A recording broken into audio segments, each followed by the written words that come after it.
Mr. Homemade looks like this, and I'm Liz, a mum of 4 from the UK and a home educator.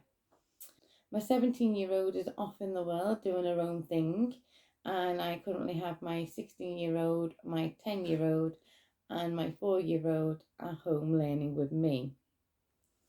My 16-year-old's already done his GCSE, so he's focusing on business studies and other endeavours this year. And we're currently doing our winter study unit with Anthony and Nim. So today we're focusing on the Arctic as part of our winter study unit. Now there are already some videos up on our winter study units which you may enjoy, so please do check them out. But today is all about the Arctic. And we've got a couple of PowerPoints to do, an English workbook, some maths, and then we're going to finish off with a fun science experiment. Now I hope you do all tune in for that, because it is going to be a great one, and it's all about blubber. And today I'm showing the children how blubber works. And we're going to do that by putting together our experiment. So the children will get to see and feel the difference that blubber can make when you're in the cold, and how it insulates the animals from the cold in a practical, hands-on fashion. So that's a great way for children to learn. So I hope to see you all at that, and I will be doing that as a separate video as well for anybody who prefers shorter videos or just wants to tune in for our science experiments and experiment along with us.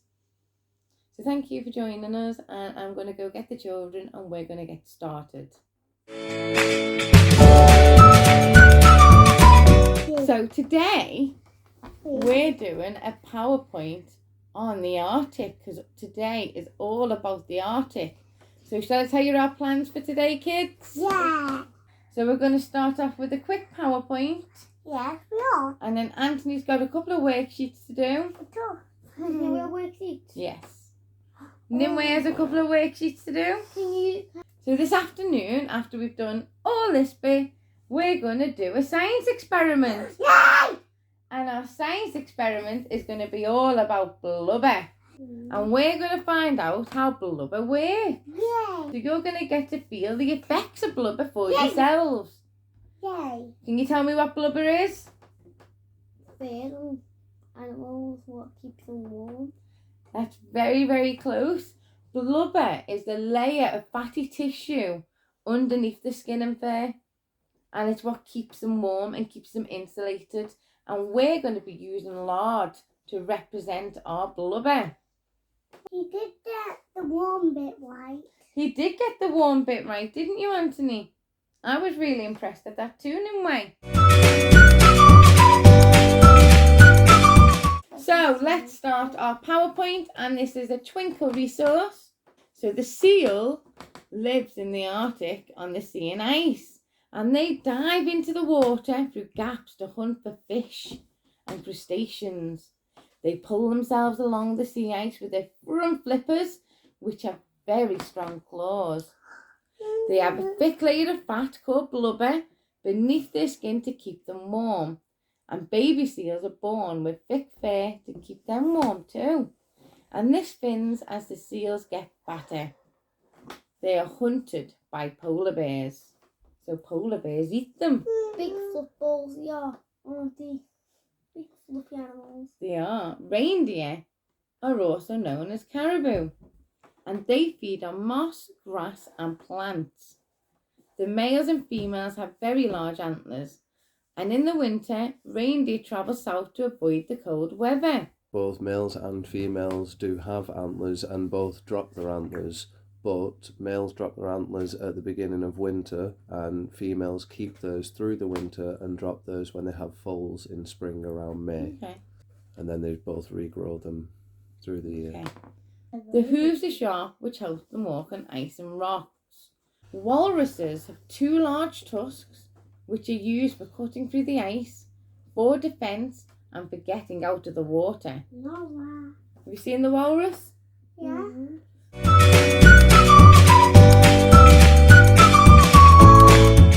And then we've got our sled dogs who live in the Arctic regions.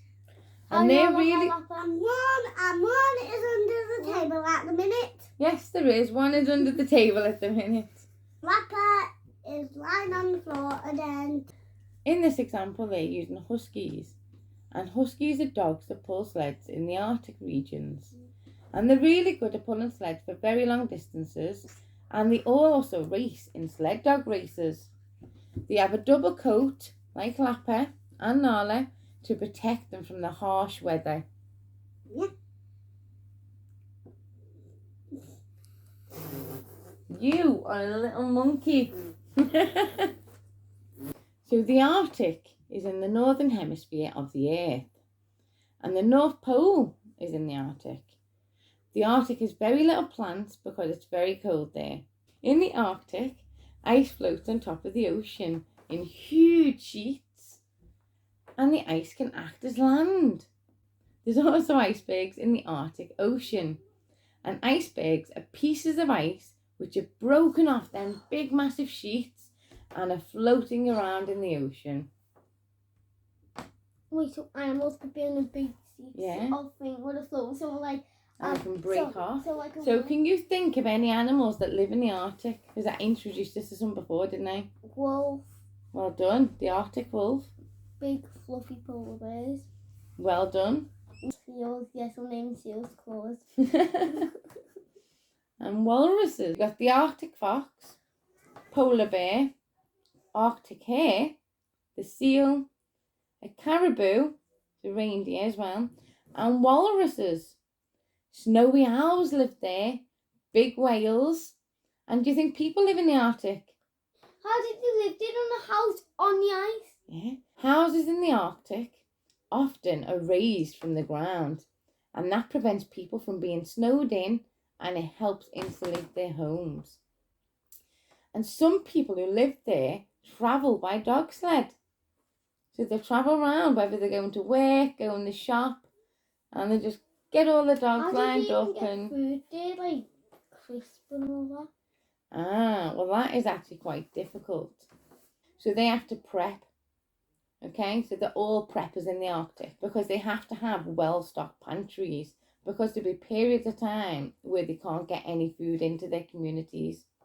So basically, they're just basically meat eaters. Yeah, a lot of them will hunt as well.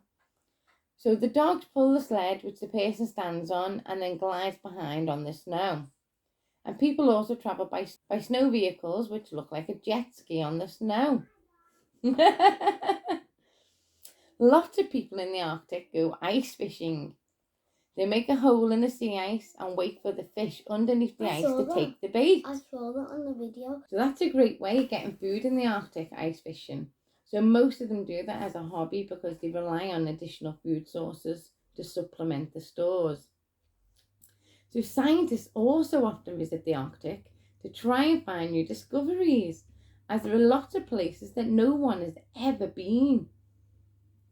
They measure the amount of sea ice to check how much sea ice is melting, because them levels can cause problems further down the line. So we'll be back shortly when we're getting on to our science experiment.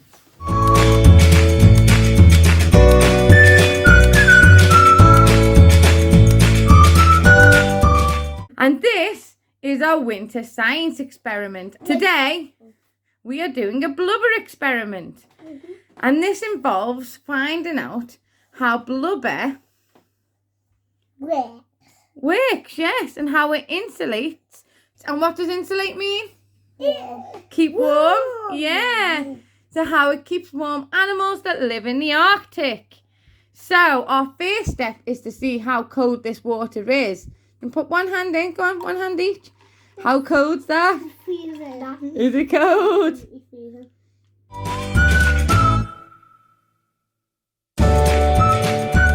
So after this, I'm going upstairs and getting a nice warm bath.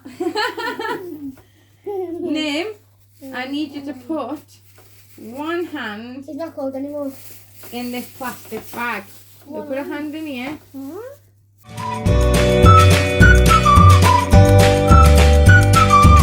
Right, Nim, put your hand in there. And what I've done is I've added a block of lard.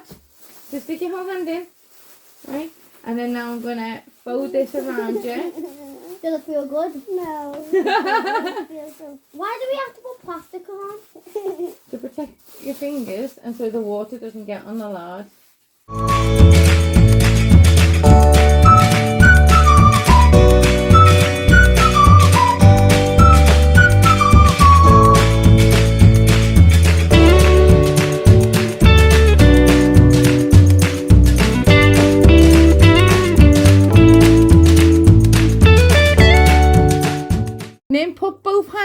same time?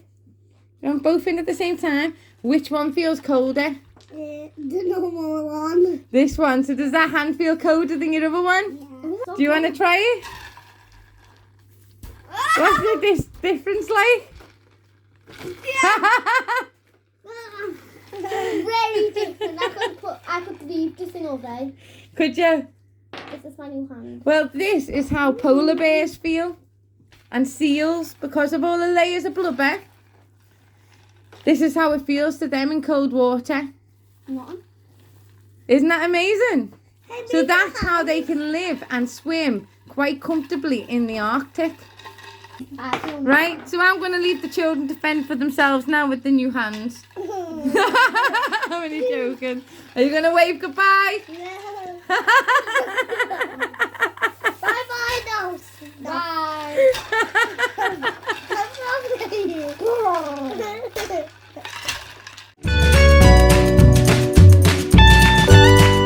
Now we're going to use this lard that we've just used in this experiment, yeah? Yeah. We're going to use it to make our birdseed balls as part of our Exploring Nature with Children.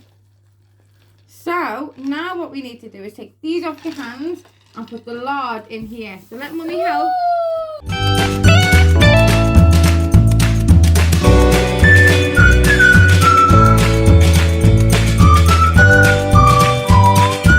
We've tidied up our last experiment, which we recycled our lard from, which you can just see there.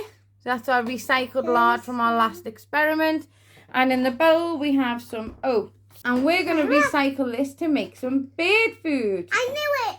So Nimue, you can do the first bit of pouring the oats into the lard. So do you want to pour that whole bowl into there?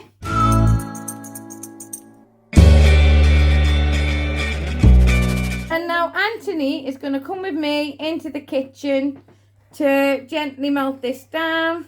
Can I come too? Yes, you can. Of course you can. Oh, it's And then we'll be back with you once it's cooled and we are shaping it.